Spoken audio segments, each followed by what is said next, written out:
তাই কেন্দ্রীয় নির্বাচন ঘোষণার আগে যদি কেন্দ্রীয় বাহিনী আসে, এমন কোনো ঘটনা ঘটেনি এই বাংলায়।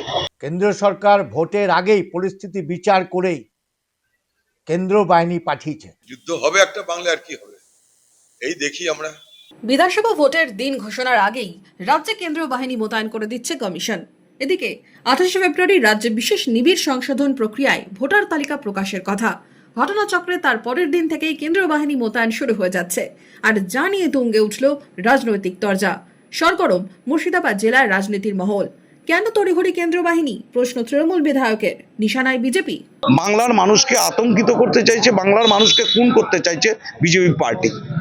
তাই কেন্দ্রীয় নির্বাচন ঘোষণার আগে যদি কেন্দ্রীয় বাহিনী আসে, এমন কোনো ঘটনা ঘটেনি এই বাংলায় যে নির্বাচনের আগে কেন্দ্রীয় বাহিনী আসবে। রাজ্য এবং কেন্দ্রের মধ্যে যে ফেডারেল স্ট্রাকচার, সেই ক্ষমতার বিকেন্দ্রীকরণ, সংবিধানের উপর সরাসরি আঘাত আনছে আজকে ভারতবর্ষের স্বরাষ্ট্র দপ্তর এবং ভারতবর্ষের বিজেপি পার্টি, স্বরাষ্ট্রমন্ত্রী অমিত শাহ এবং নরেন্দ্র মোদী। এর বিরোধিতা বাংলার মানুষ করবে। 2026-এ আমরা নিশ্চিতভাবে তার জবাব বাংলার মানুষ দেবে। পাল্টা হুঙ্কার বিজেপি বিধায়কের। তৃণমূলের কড়া বিরোধিতায় পাল্টা তো। সাধারণ মানুষ যাতে নির্বিঘ্নে ভোট দিতে পারে, আর কথায় কথায় জিহাদিদেরকে নিয়ে তৃণমূল যে অশান্তি সৃষ্টি করছে তাকে থামাবার জন্য কেন্দ্রীয় সরকার ভোটের আগেই পরিস্থিতি বিচার করেই কেন্দ্র বাহিনী পাঠিয়েছে।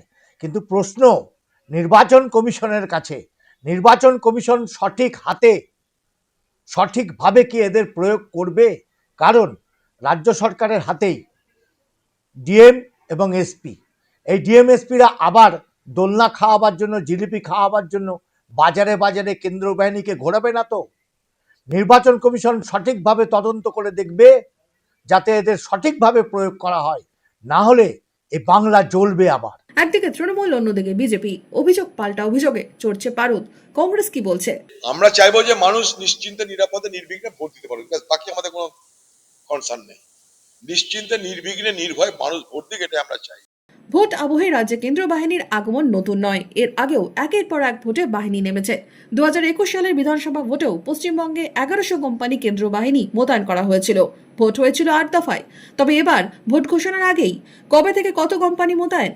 কমিশনের তরফে জানানো হয়েছে 2 দফায় কেন্দ্রীয় বাহিনী মোতায়েন করা হবে। কেন্দ্রীয় স্বরাষ্ট্র মন্ত্রকের তরফে রাজ্যের মুখ্য সচিব, স্বরাষ্ট্র সচিব এবং রাজ্য পুলিশের ডিজিকে 480 কোম্পানি কেন্দ্রীয় বাহিনী মোতায়েনের বিষয়ে যে চিঠি দেওয়া হয়েছে তাতে লেখা রয়েছে 1 মার্চের মধ্যে 110 company CRPF, 55 company BSF, 27 company ITBP, 27 company SSB এবং 21 কোম্পানি সিআইএসএফ অর্থাৎ মোট 240 কোম্পানি কেন্দ্রীয় বাহিনী পৌঁছবে রাজ্যে। দ্বিতীয় দফায় 10 মার্চের মধ্যে পৌঁছবে আরও 280 company. 120 company CRPF, 65 company BSF, 20 company ITBP, 19 company SSB এবং 16 কোম্পানি।